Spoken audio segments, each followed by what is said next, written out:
Now, in this video, the demerits of controlling will be explained. Number one, it is a costly affair. Now, in order to control the working of the organization, the entire controlling unit has to be implanted, has to be installed.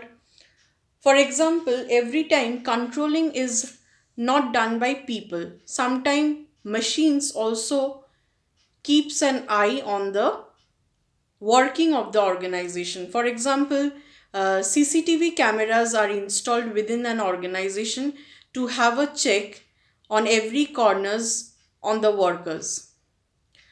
So when CCTV has to be installed in a very big enterprise or organization, it's a costly affair, it's maintenance. So what happens? Sometimes the controlling process becomes so costly and it sometimes makes the enterprise to have a very high cost, and all the enterprise or organization want to lower down its cost and maximize profit. But when they take any step for benefit of the organization for earning maximized profit, but on the other hand it falls as a costly affair. So an organization is engaging in controlling process to be correct in its path and to achieve the target and maximize its profit. On the other hand, when controlling becomes a huge costly affair, it increases the cost of the organization, thereby it lowers the profit margin. So more than doing good, it is doing bad for the organization. More than the benefits reaped, the disadvantage side is maximum.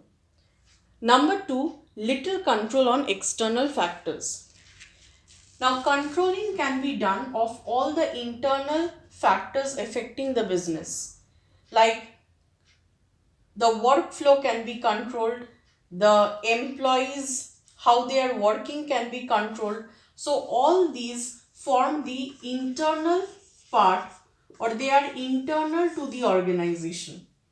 But any business or organization is also affected by the external factors, the external environment, which comprises of the customers.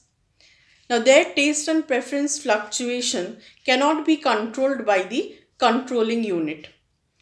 Similarly, the government's taxation policy, they sometimes, the tax, if they go down, is favorable for the organization and helps them to earn profit. When the taxation policy is such that it adversely affects the organization by hampering the profit. So all these external factors that affect the business, they cannot be brought under check by the controlling step. So the demerit is it has little to no control on the external factors affecting the business. It can only control the working that happens internally to the business. Number three, resistance from employees. Now, suppose if you are working in an organization and every step you are being controlled and every step you are being eyed upon. So, what happens? It restricts your freedom from doing the job. So, little control is good, but over excessive control might turn out in such a way that instead of benefit of controlling process, it might turn out disadvantageous. So, if employees are too much controlled in their working, they might not work efficiently, reducing the efficiency of the workers. So, employees, if they are kept under too much of control, it negatively affects the performance of the business.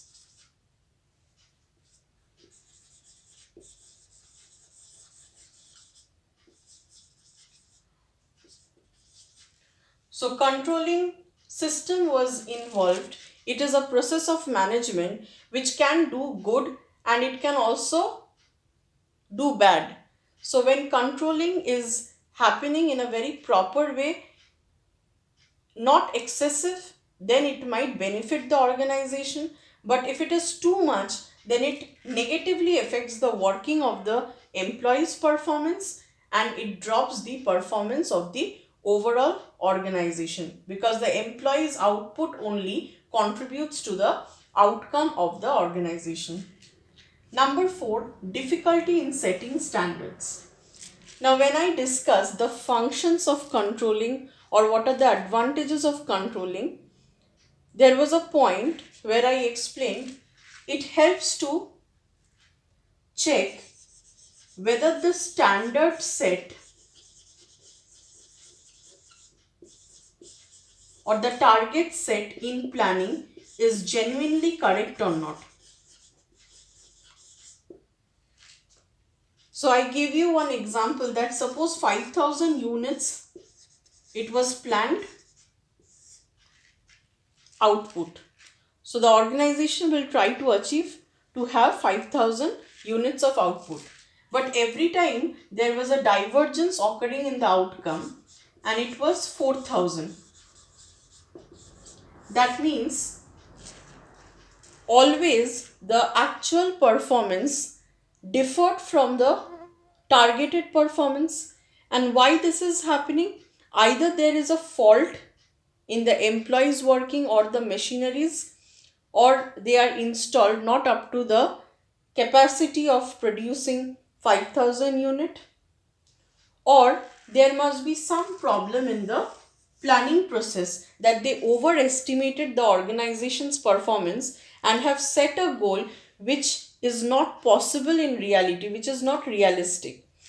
So controlling helps to find the cause of divergence and it also answers back whether there is a fault in setting the target during the planning process. So it helps in checking the standard set in planning whether it is accurate or not. If it is not accurate, then it can be changed. But this is a quantity, that means it is a quantified value. Now why the output is diverging, you can understand from the quantity and you can bring out solution through controlling. But there are many things that lead to divergence of output, but they are qualitative in nature. For example, due to change of the manager, there is a disturbance in the work. Due to the team leader very strict, the employees are not able to perform better.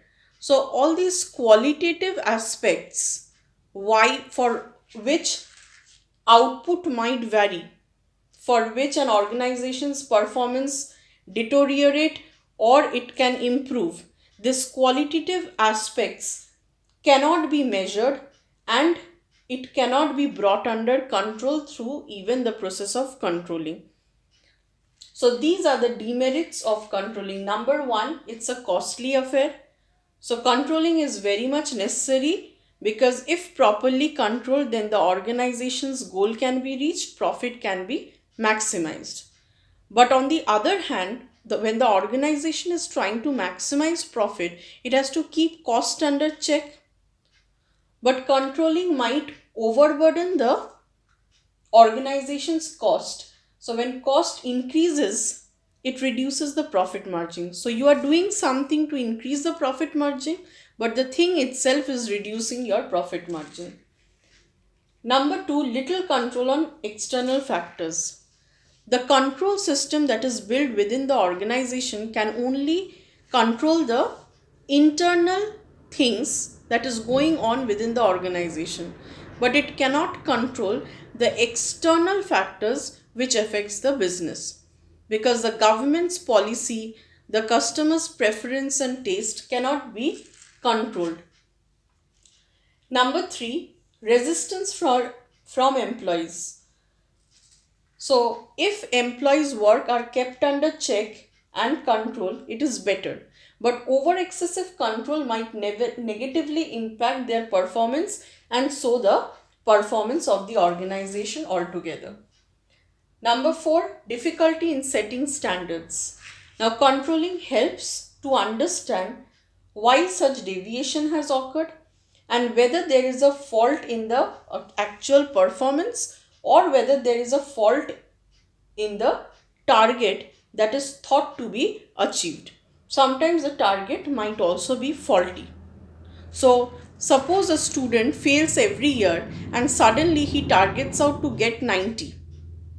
That is unrealistic. So, if you plan to get 90, of course, the person should have that much IQ or intelligence to get 90. If the person have never passed in the subject, suddenly setting a target 90 is basically faulty. So similarly, organizations sometimes set faulty goals which can never be achieved, which is unrealistic.